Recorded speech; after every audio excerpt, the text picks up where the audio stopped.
ಅಮಾವಾಸ್ಯೆಗೂ ಮುಂಚೆನೇ ಮನೆ ಕ್ಲೀನ್ ಮಾಡಬೇಕು ಅಂದ್ಕೊಂಡಿದ್ದೆ. ಹಾಗಾಗಿ ಇವತ್ತು ಬೆಳಗ್ಗೆಯಿಂದನೇ ನಾನು ಕ್ಲೀನಿಂಗ್ ಕೆಲಸನ ಶುರು ಮಾಡ್ಕೊಂಡಿದ್ದೀನಿ. ಬನ್ನಿ ಹೇಗೆಲ್ಲ ಮಾಡ್ತೀನಿ ಅಂತ ನೋಡೋಣ. ಶ್ರಾವಣ ಮಾಸ ಇನ್ನೇನು ಬರ್ತಿದೆ.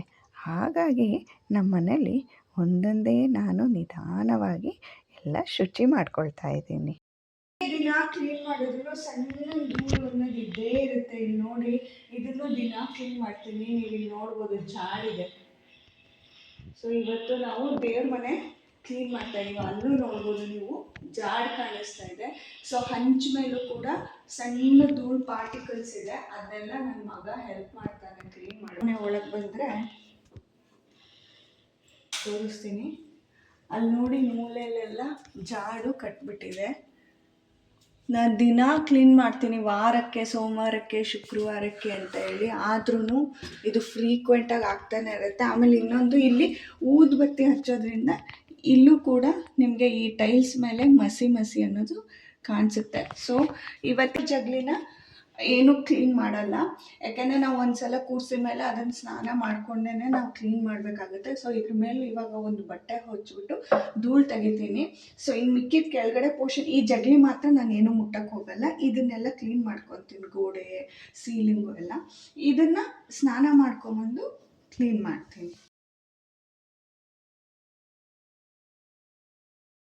ನಮ್ಮ ಉತ್ತರ ಕರ್ನಾಟಕ ಭಾಗದಲ್ಲಿ ಈ ಆಷಾಢ ಮಾಸದಲ್ಲಿ ಈ ಸಾಂಬಾರು ಪುಡಿ ಹುರಿಯೋದು, ಆ ಥರ ಚಟ್ನಿ ಪುಡಿಗಳನ್ನ ಮಾಡಿಟ್ಕೊಳೋದು ಮಾಡೋದಿಲ್ಲ. ಈ ಅಮಾವಾಸ್ಯೆ ದಿನವೇ ಈ ನಾಗರ ಪಂಚಮಿ ನಮಗೆ ತುಂಬ ದೊಡ್ಡ ಹಬ್ಬ. ಇಲ್ಲೆಲ್ಲ ಗೌರಿ ಹಬ್ಬಕ್ಕೆ ಹೆಣ್ಮಕ್ಳಿಗೆ ಬಾಗಿಣ ಅರ್ಶಿನ ಕುಂಕುಮ ಕೊಟ್ಟರೆ, ನಮ್ಮ ಕಡೆ ಪಂಚಮಿ ಹಬ್ಬ ಆಗಿ ಮೇಲೆ ಅರ್ಶಿನ ಕುಂಕುಮಕ್ಕೆ ತೊಗೊಂಡು ಹೋಗ್ತಾರೆ. ಸೊ ಅದಂತೂ ತುಂಬ ದೊಡ್ಡ ಸಡಗರ. ಸುಮುಖ, ನೀನು ಎಷ್ಟನೇ ಸಲ ಡಸ್ಟ್ ಮಾಡ್ತಾ ಇರೋದು? ಫಸ್ಟ್ ಟೈಮ್ ಯಾವಾಗ ಮಾಡಿದ್ದೆ? ಯುಗಾದಿ ಹಬ್ಬಕ್ಕೆ ಮನೆ ಕಟ್ಸಿ ಮೇಲೆ. ನಮ್ದು ಈ ಶ್ರಾವಣಕ್ಕೆ 1 ವರ್ಷ ಆಯಿತು ಮನೆ ಕಟ್ಸಿ. ಸೊ ಇದು ನಾನು ಸೆಕೆಂಡ್ ಟೈಮ್ ಹಂಚು ಕ್ಲೀನ್ ಮಾಡ್ತಾ ಇರೋದು. ಆ್ಯಕ್ಚುಲಾಗಿ ಹಂಚು ಏನೂ ಆಗೇ ಇರೋದಿಲ್ಲ, ತುಂಬ ಬ್ರೈಟಾಗೇ ಇರುತ್ತೆ. ಈ ಸಣ್ಣ ಧೂಳು ಕೂತ್ಬಿಟ್ಟು ಅದರದ್ದು ಶೈನಿಂಗ್ ಸ್ವಲ್ಪ ಇದಾಗುತ್ತೆ. ಅದು ತುಂಬ ಚೆನ್ನಾಗಿರುತ್ತೆ.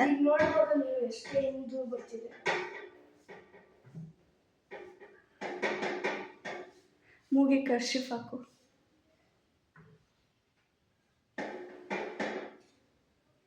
ಸೊ ನಮ್ಮ ಹುಡುಗ ತುಂಬ ಪ್ರಿಕಾಷನರಿ. ಮಕ್ಕಳು ನಮ್ಮ ಕಣ್ಮುಂದೆ ಎಷ್ಟು ಬೇಗ ಬೆಳೆದು ದೊಡ್ಡವರಾಗ್ತಾರಲ್ಲ. ನನಗಿನ್ನೂ ನನ್ನ ಮಗ ಹುಟ್ಟಿದ ನೆನಪಿದೆ. ಆದರೆ ಈಗ ಅವನು ನನಗೆ ಮನೆ ಕೆಲಸದಲ್ಲಿ ಸಹಾಯ ಮಾಡ್ತಾನೆ ಅಂದರೆ ಅದು ನಿಜವಾಗ್ಲೂ ಹೆಮ್ಮೆ ವಿಷಯ. ಆಲ್ಮೋಸ್ಟ್ ನನ್ನೆಲ್ಲ ಹಬ್ಬದ ಕ್ಲೀನಿಂಗ್ ಕೆಲಸನೂ ನಂಗೆ ತುಂಬ ಈಸಿ ಅಂತ ಅನಿಸುತ್ತೆ. ಯಾಕೆಂದರೆ ನನ್ನ ಸಾರಥಿ ನನ್ನ ಮಗನೇ ಆಗಿರ್ತಾನೆ.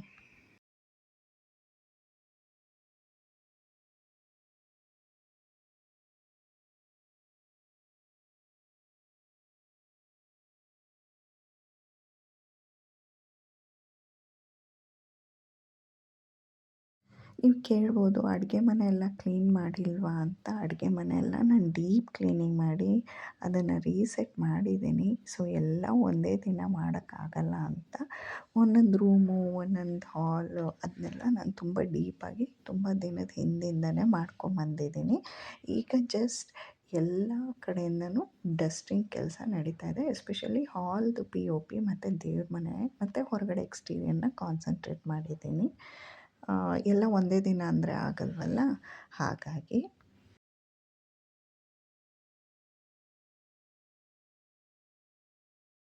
ನಾವು ಹೆಣ್ಮಕ್ಳು ಮನೇಲಂತೂ ಯಾವಾಗಲೂ ಕ್ಲೀನ್ ಮಾಡ್ತಾನೆ ಇರ್ತೀವಿ. 2 ದಿನಕ್ಕೊಂದ್ಸಲ ಬೆಡ್ಶೀಟ್ಸ್ ತೆಗಿತೀವಿ, 3-4 ದಿನಕ್ಕೊಂದ್ಸಲ ಮ್ಯಾಟ್ ಚೇಂಜ್ ಮಾಡ್ತಾ ಇರ್ತೀವಿ.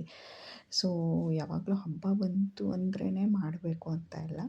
ಸೊ ಫ್ರೀ ಇದ್ದಾಗೆಲ್ಲ ಕಣ್ಣಿಗೆ ಕಂಡಾಗೆಲ್ಲ ಮಾಡ್ತಾನೆ ಇರ್ತೀವಿ. ಬಟ್ ಹಬ್ಬದ ಪರ್ಪಸ್ಸಿಗೋಸ್ಕರನೇ ಇಷ್ಟೊಂದು ಡೀಪ್ ಕ್ಲೀನಿಂಗ್ ಥರ ಮಾಡಬೇಕಾಗತ್ತೆ. ಇದು ಹಬ್ಬದ ಕ್ಲೀನಿಂಗ್ ಅನ್ನೋಕ್ಕಿಂತ ಹೈಜೀನ್ಗೋಸ್ಕರ.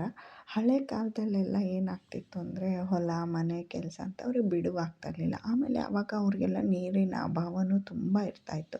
ಸೊ ಈ ಥರ ಹಬ್ಬಗಳಲ್ಲಿ ಬಟ್ಟೆಗಳನ್ನೆಲ್ಲ ತಗೊಂಡು, ಚಾದ್ರಗಳನ್ನೆಲ್ಲ ತಗೊಂಡು ಹೊಳೆ ಕೆನಾಲ್, ಕೆರೆ ಆ ರೀತಿ ಹೋಗಿ ಎಲ್ಲ ಧೂಳು ತೆಗಿತಾ ಇದ್ರಲ್ಲ, ಮನೇಲೂ ಜನ ಜಾಸ್ತಿ ಇರ್ತಾಯಿತ್ತು. ಸೊ ಆವಾಗ ಹಬ್ಬದ ಸಡಗರ ನಿಜವಾಗ್ಲೂ ನಾವು ಫೀಲ್ ಮಾಡ್ತಾ ಇದ್ವಿ. ಸೊ ನಮ್ಮ ಹಿರಿಯರು ಏನೇ ಮಾಡಿದ್ರು ಅದ್ರ ಹಿಂದೆ ಒಂದು ಇಂಟೆನ್ಷನ್ ಇದ್ದೇ ಇರುತ್ತೆ. ಇದು ಒಂದು ನಮಗೆ ಸೆಂಟಿಮೆಂಟ್ ನೋಡಿ. ನನ್ನ ಮಗನಿಗಂತೂ ಈ ರೀತಿ ಎಲ್ಲ ಹೆಲ್ಪ್ ಮಾಡೋದ್ರಲ್ಲೆಲ್ಲ ತುಂಬ ಎಂತೂಸಿಯಾಸಮ್ಮು. ಅಮ್ಮ ನೀನು ಹತ್ತಬೇಡಮ್ಮ, ಅಷ್ಟೇ ಕೇರ್ ಕೂಡ ನನ್ನ ಮೇಲೆ, ನೀನು ಜಾಸ್ತಿ ಇಳಿಬೇಡಮ್ಮ, ನಾನು ಇಲ್ವಾ, ನಾನು ಮಾಡ್ತೀನಿ, ನಿನಗೆ ಕೆಳಗಿಂದ ಏನು ಮಾಡೋಕ್ಕಾಗುತ್ತೋ ಅಷ್ಟೇ ಮಾಡು ಅಂತ ಹೇಳ್ತಾನೆ ಅವನು. ಬಟ್ ಆದರೂ ಅವ್ನು ಚಿಕ್ಕವನಲ್ಲ ಅಂತ ಅನಿಸುತ್ತೆ. ಬಟ್ ಆದರೆ ನಿಜ ಅದು ಮಕ್ಕಳದ್ದು ಹೇಳ್ತಾರಲ್ವ, ಹೆಗ್ಗಣ ಮುದ್ದು ಅನ್ನಂಗೆ ನಮ್ಮ ಮಕ್ಕಳು ನಮಗೆ ಚೆಂದ ಅನ್ನೋದು ಮತ್ತೆ ಪ್ರೂವ್ ಆಗುತ್ತೆ.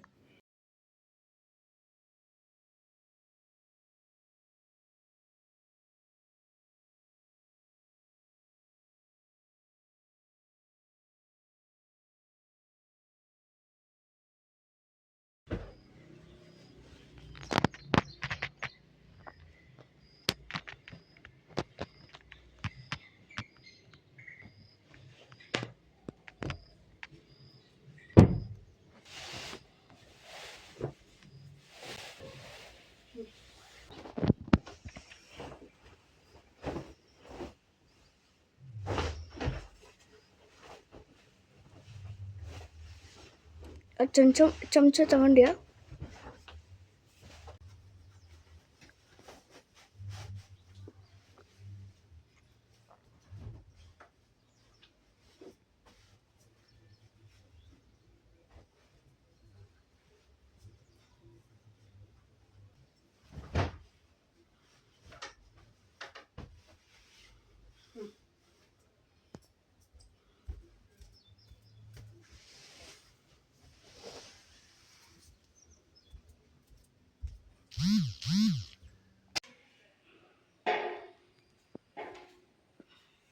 ನೋಡಿ ನನ್ನ ಚಿಕ್ಕ ಮಗ ಚಾಪೀಸ್ ಎಲ್ಲ ತೊಗೊಂಡು ಬರ್ದಿದ್ದಾನೆ.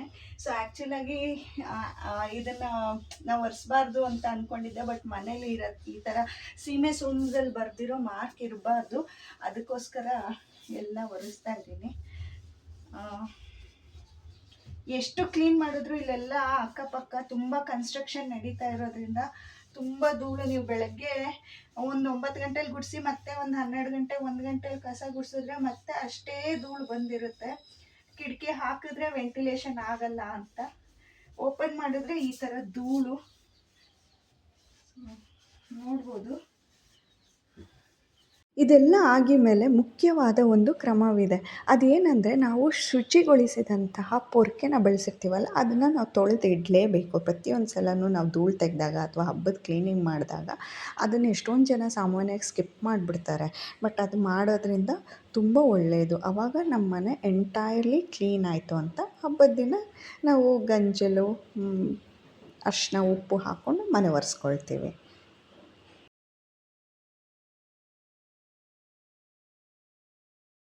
ನಮ್ಮ ಉತ್ತರ ಕರ್ನಾಟಕ ಭಾಗದಲ್ಲಿ ಅಮಾವಾಸ್ಯೆಗೂ ಮುಂಚೆ ಎಲ್ಲ ಧೂಳು ತೆಗಿತಾರೆ. ಈಗ ಅಮಾವಾಸ್ಯೆ ಬುಧವಾರ ಬಂದಿರೋದ್ರಿಂದ ಮಂಗಳವಾರ ತೆಗೆಯೋದಿಲ್ಲ, ಸೋಮವಾರ ದೇವ್ರ ವಾರ ಅಂತ ಮಾಡೋದಿಲ್ಲ. ಸೊ ಭಾನುವಾರದಷ್ಟೊತ್ತಿಗೆ ಎಲ್ಲ ತೊಳೆದು ಕ್ಲೀನ್ ಮಾಡಿ ಪೊರ್ಕೆನೂ ಕೂಡ ತೊಳೆದಿಡ್ತಾರೆ. ಹಾಗೆ ನಿಮ್ಮ ಮನೆಯನ್ನು ಹೇಗೆ ಶ್ರಾವಣಕ್ಕೆ ರೆಡಿ ಮಾಡ್ತೀರಾ ಅಂತ ಹೇಳಿ. ವಿಡಿಯೋ ಇಷ್ಟ ಆದರೆ ಲೈಕ್ ಮಾಡಿ, ನನ್ನ ಚಾನಲ್ನ ಸಬ್ಸ್ಕ್ರೈಬ್ ಮಾಡಿ. ಒಬ್ಬೊಬ್ರು ಹೇಳ್ತಾರೆ ಅಮಾವಾಸ್ಯೆ ಬಂದು ನಾವು ಸ್ಟಾರ್ಟ್ ಮಾಡಿದ್ರು ಮಾಡ್ತೀವಿ ಅಂತ. ಅದು ಅವ್ರವ್ರ ಮನೆ ಪದ್ಧತಿ ಪ್ರಕಾರ. ಸೊ ಶ್ರಾವಣ ಬರ್ತಿದೆ, ಮನೆ ರೆಡಿ ಇದೆ, ನಾನು ಕೂಡ ವೆಲ್ಕಮ್ ಮಾಡ್ಕೊಳಕ್ಕೆ ರೆಡಿ ಇದ್ದೀನಿ. ಸೊ ಇಷ್ಟೆಲ್ಲ ಕ್ಲೀನಿಂಗ್ ಆಗಿ ಮೇಲೆ ಕೆಲಸ ಮುಗಿಸಿ ನೆಮ್ಮದಿಯಾಗಿ ಪೂಜೆ ಮಾಡಿ ಕೊನೆಗೆ ಹೊಟ್ಟೆ ತುಂಬ ಊಟ ಮಾಡಿದೆ. ಏನೋ ಒಂದು ರೀತಿಯಾದಂಥ ಸಂತೃಪ್ತಿ. ಯಾಕೆಂದರೆ ಈ ಸಲ ನಾನು ಅಂದ್ಕೊಂಡಿದ್ದಕ್ಕಿಂತ ಮುಂಚಿತವಾಗೇ ಎಲ್ಲ ಪ್ಲ್ಯಾಂಡಾಗಿ ತುಂಬಾ ಚೆನ್ನಾಗಿ ನಾನು ಹಬ್ಬಕ್ಕೆ ತಯಾರಿ ಮಾಡ್ಕೊಂಡಿದ್ದೀನಿ. ಧನ್ಯವಾದಗಳು.